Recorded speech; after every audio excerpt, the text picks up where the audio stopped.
Halo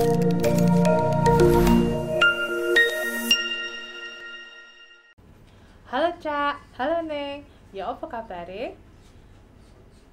Gawa gedang digawe rujak. Selamat datang di Cak Pajak.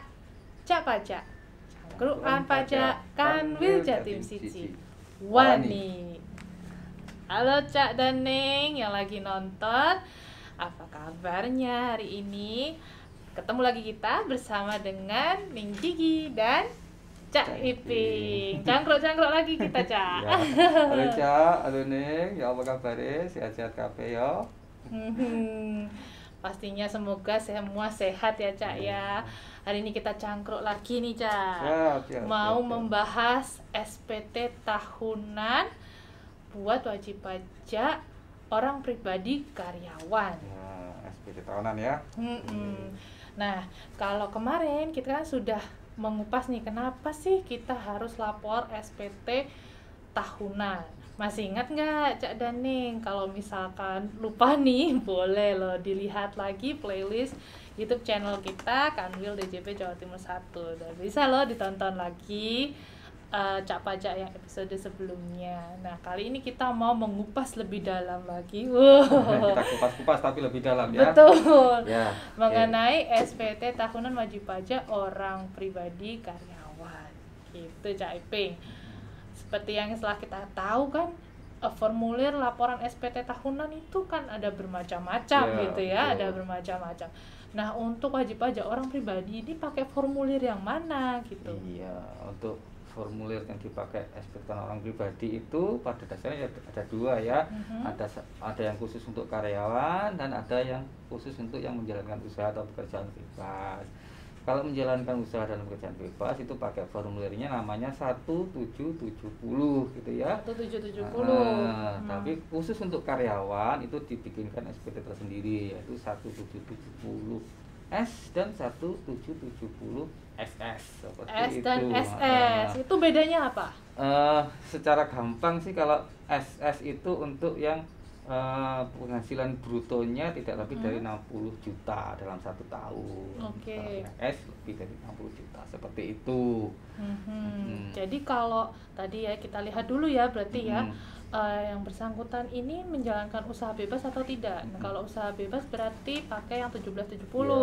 Kalau misalkan karyawan itu berarti pakai yang S atau SS. Dilihat dari penghasilan brutonya tadi. Nah, kalau misalkan yang bersangkutan itu karyawan tapi juga menjalankan usaha gimana? Oh, berarti dia pakai 1770. Oke, berarti pakai 1770 ya. Bisa masuk semua situ nanti. Balik lagi tadi ke S sama SS tadi ya. Selain kita lihat tadi dari penghasilan brutonya, itu perbedaannya apalagi dari segi formulirnya mungkin? Iya. Dari segi formulir kalau kita lihat dari nama formulir SS ya sangat sederhana gitu ya. Itu memang untuk memudahkan pengisian SPT-nya karena kan penghasilannya tidak lebih dari 60 juta ya. Itu kan SS itu cuma 1 lembar kalau dicetak, masih manual, itu cuma berisi penghasilan pajak finalnya, kemudian ada pajak penghasilan, kemudian daftar harta dan daftar hutang, itu aja. Cuma 1 lembar ya? Bukan daftar, jumlah aja ya. Jumlah aja. Jadi jumlahnya saja global. Secara global. Nggak perlu dirinci seperti itu. Nah, kalau yang S memang lebih banyak. Cuma tidak banyak-banyak banget sih, cuma 3 lembar seperti itu. Jadi kalau yang SS tadi cuma selembar, yang S 3 lembar. Nah, itu nanti pengisiannya gimana nih? Kok 3 lembar ini jangan-jangan susah nih? Gampang atau susah? Ya memang lebih banyak daripada yang formulir SS ya. Cuman sebenarnya dari 3 lembar itu pun itu ya tidak harus diisi semua. Itu kan namanya formulir ya. Kalau kita menerima formulir dari manapun, misalkan dari pendaftaran apa, itu kan isinya memang banyak. Formulir mana, tapi kan tidak semuanya kita isi seperti itu ya. Jadi nggak semua nih caranya. Walaupun 3 lembar, waduh kok 3 lembar banyak banget gitu. Iya. Tapi yang diisi yang memang ada isiannya saja. Betul. Gitu ya. 3 lembar itu, lembar pertama itu sebenarnya adalah lembar induk. Jadi kalau kita sarankan ngisi SPT itu dari lampirannya gitu ya. Ngisi dari lampirannya ya, dulu. Kan, lembar pertama, lembar induk itu sebenarnya sebagian besar itu nanti akan terisi otomatis dari lampirannya gitu ya. Jadi dimulai dari lampiran 2 dulu gitu ya. Lampiran 2 itu ada 3 bagian sebenarnya. Jadi yang bagian pertama itu untuk penghasilan dalam negeri lainnya. Itu kalau ada diisi. Misalkan ada ya, ada misalkan kita terima penghargaan atau hadiah lomba gitu ya, atau kita ada keuntungan dari penjualan harta seperti itu ya, itu diisi. Tapi kalau tidak ada, tidak perlu diisi seperti itu. Kemudian ada bagian yang kedua itu adalah penghasilan yang tidak termasuk objek pajak. Penghasilan yang tidak termasuk objek pajak. Contohnya warisan atau hibah gitu ya. Kita terima hibah atau warisan, ya diisi. Kalau tidak ada, ya tidak diisi gitu ya. Tapi kalau memang ada, saran kita adalah diisi supaya klop gitu ya. Misalkan kita terima warisan tanah gitu ya, nanti di kolom harta diisi, tapi di situ tidak diisi. Jadi nanti kan kok tahu-tahu ada rumah gitu ya. Tahu ada rumah, tapi kalau sudah diisi di situ jadi cloud, jadi SPT-nya sudah tidak masalah gitu loh gitu. Seperti itu. Lebih jelas berarti. Ya. Dan di bagian ketiga itu tentu ada, karena di bagian ketiga itu adalah bukti potong gitu ya. Jadi kalau kita ngisi SPT kan selalu menyiapkan bukti potongnya. Dan di situ pun kalau kita ngisi secara online itu akan kalau dari pemberi kerja yang sudah lapor, di situ biasanya akan terisi otomatis. Oh, ya, jadi kita keluar ya datanya. Sudah keluar sendiri. Kita tinggal ngecek aja. Oh benar, kemarin penghasilan saya setahun segini, dipotong segini. Kalau nggak benar pun, kalau nggak sesuai bisa diedit di situ. Itu lembar yang kedua ya. Siap. Jadi diisi yang ada saja. Kalau nggak ada ya nggak usah diisi. Gitu. Lampiran kedua ya, berarti lampiran kedua itu ada 4 bagian memang di situ. Ada penghasilan final. Yang pertama itu penghasilan final itu contohnya apa ya? Misalkan kita jual beli tanah. Itu kan sudah final ya, dilaporkan di situ kalau ada. Di situ ada daftarnya, banyak sih. Cuman diisi yang ada. Kalau tidak ada, tidak usah diisi seperti itu. Kemudian daftar harta, daftar hutang, dan kartu susunan keluarga gitu ya. Itu diisi daftar harta kondisi akhir tahun, hutang kondisi akhir tahun, dan susunan keluarga.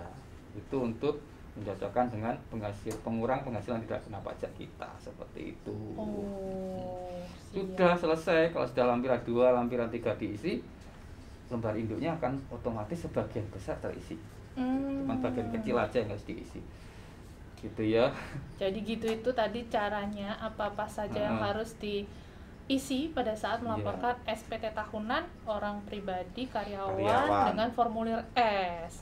Tapi tadi seperti yang Cak Iping sudah bilang nih, Cak Daneng, kalau lapor SPT tahunan sekarang sudah bisa dilakukan secara online. Jadi nanti tinggal Cak Daneng masuk ke laman djponline.pajak.go.id, kemudian memilih formulirnya tadi ya, dipilih formulirnya. Oh, sebelumnya bikin account dulu ya. Sebelumnya harus bikin account dulu, kemudian login dan melaporkan SPT tahunannya.